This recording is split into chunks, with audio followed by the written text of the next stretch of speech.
Assalamualaikum warahmatullahi wabarakatuh. Kembali lagi pada mata kuliah profesi bimbingan dan konseling. Pada kesempatan kali ini kita bersama kelompok 3 akan membahas mengenai kompetensi konselor sekolah terkait kompetensi sosial. Nah, di sini kita akan membahas apa itu kompetensi sosial, bagaimana itu kompetensi sosial yang harus dimiliki oleh seorang konselor sekolah atau yang dinamakan dengan guru BK. Baik, untuk kelompok 3 ini sendiri terdiri dari ada Aufa Safara Imron, kemudian saya Dinda Putri Abadi, selanjutnya yaitu ada Ike Ayu Anjani, kemudian ada juga Muhammad Bagus Hilal Al-Qais, Musyafa'ah Rahmatika Parampung, kemudian Nadia Karisa Putri, dan Rihadatul Aisi, kemudian Tuti Mulyati Puspitasari, dan yang terakhir yaitu Tuti Haryanti. Baik, selanjutnya untuk pengertian kompetensi akan dijelaskan oleh Saudari Ike. Kepada Saudari Ike, dipersilahkan. Halo semua, di sini saya akan menjelaskan tentang pengertian kompetensi. Secara etimologi, kata kompetensi itu berasal dari bahasa Inggris, tepatnya yaitu kata competence atau kompetensi yang artinya kecakapan, kemampuan, dan wewenang. Sehingga secara luas, pengertian kompetensi sendiri itu adalah gabungan antara keterampilan, pengetahuan, dan atribut kepribadian seseorang yang berfungsi untuk meningkatkan kinerjanya dan memberikan kontribusi keberhasilan bagi organisasinya.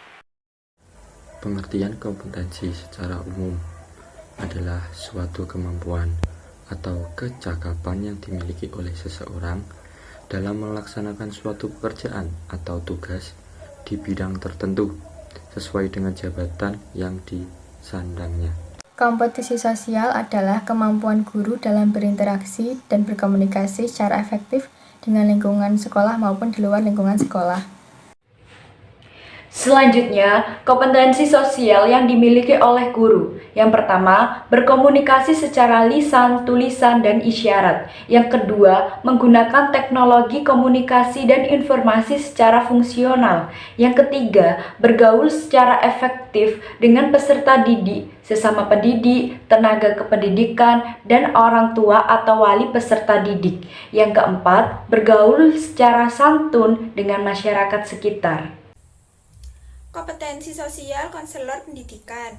Dalam Undang-Undang Republik Indonesia Nomor 14 Pasal 10 tentang guru dan dosen dinyatakan bahwa kompetensi sosial guru adalah kemampuan guru untuk berkomunikasi dan berinteraksi secara efektif dan efisien dengan siswa, sesama guru, orang tua atau wali peserta didik, dan masyarakat.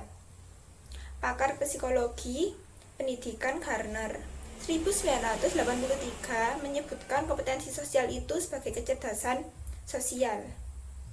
Kecerdasan sosial merupakan salah satu dari 9 kecerdasan. Contohnya dalam mengajar di kelas, merupakan perwujudan interaksi dalam proses komunikasi. Sedangkan kompetensi sosial guru dianggap sebagai salah satu daya atau kemampuan guru untuk mempersiapkan siswa menjadi anggota masyarakat yang baik, serta kemampuan untuk mendidik dan membimbing masyarakat dalam menghadapi masa yang akan datang.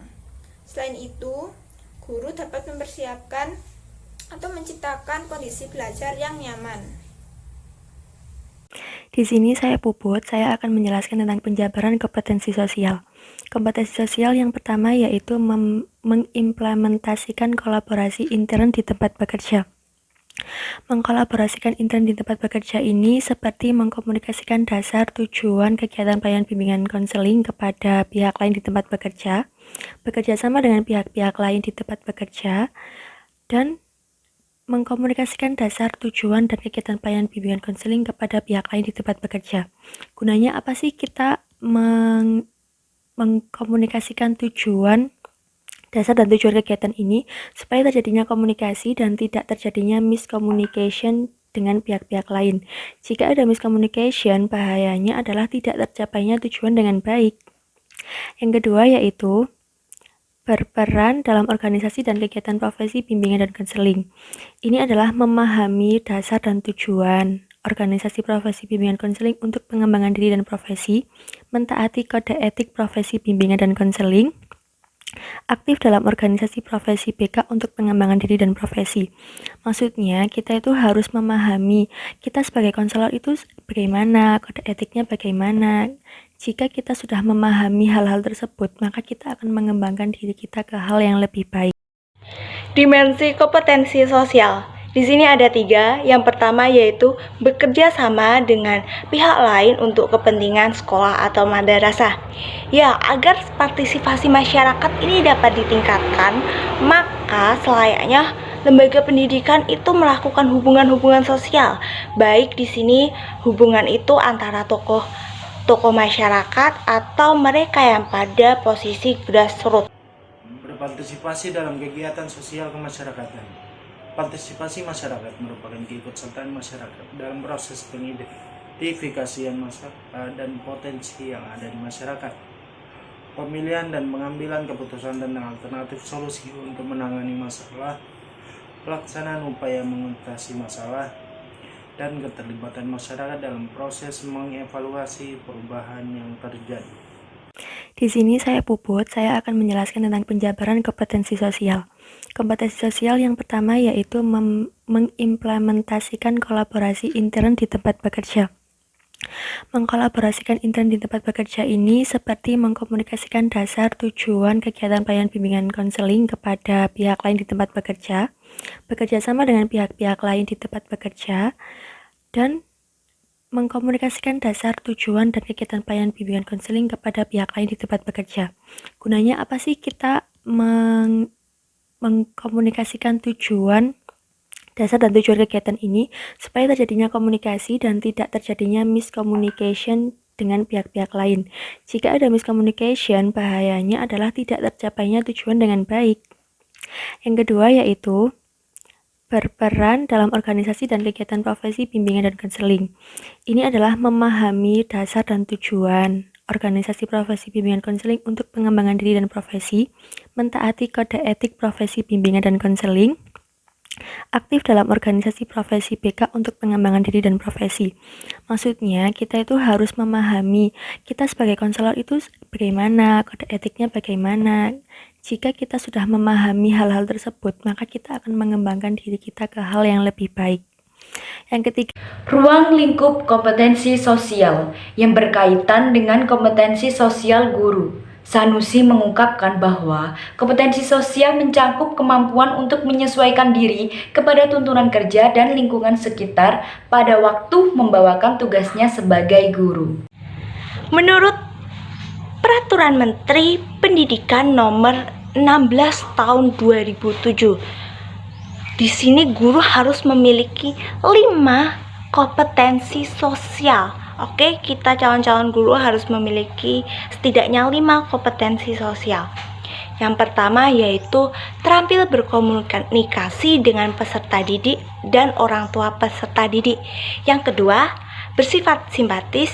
Dan yang ketiga di sini, seorang guru harus dapat bekerja sama dengan dewan pendidikan atau komite sekolah.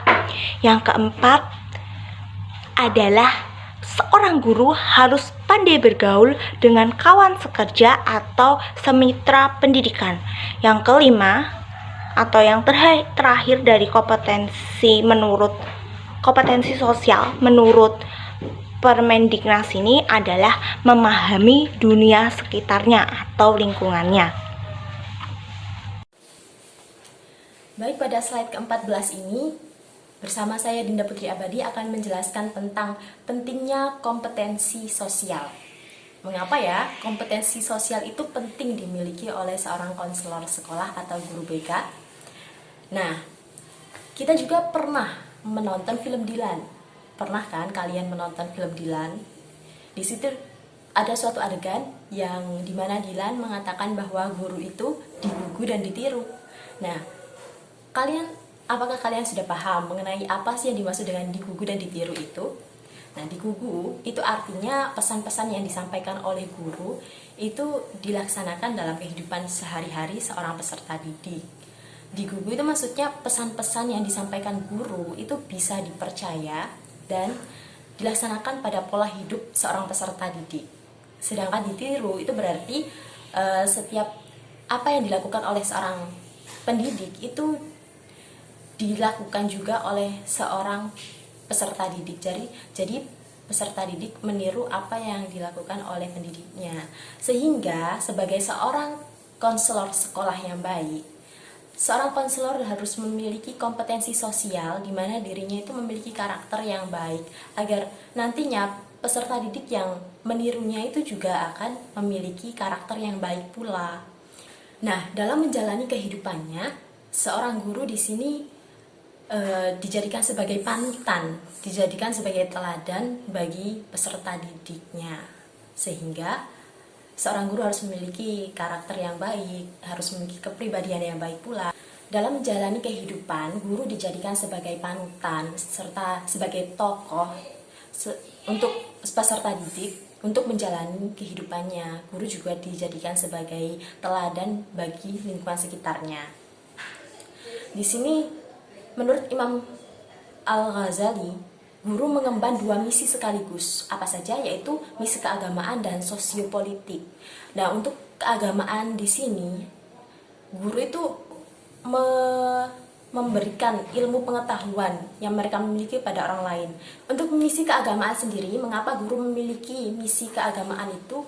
Ya ini karena guru itu melakukan kebaikan yang mulia dengan cara memberikan ilmu pengetahuan yang mereka miliki. Sedangkan untuk yang sosiopolitik, yakni karena guru itu sebagai pembangun karakter seorang peserta didik. Jadi di sini peran kompetensi sosial bagi guru BK atau konselor sekolah ini sangat penting sekali. Konselor sekolah juga harus mampu untuk menanamkan nilai-nilai yang ada di masyarakatnya sehingga peserta didik nanti bisa diterima di lingkungan masyarakatnya itu sendiri. Jadi kompetensi sosial ini sangat penting dimiliki oleh konselor sekolah. Baik, sekian presentasi dari kelompok kami, kelompok 3. Kurang lebihnya kami mohon maaf. Jika ada hal yang ingin ditanyakan, bisa kita diskusikan pada sesi tanya jawab. Sekian dari kelompok 3. Wassalamualaikum warahmatullahi wabarakatuh.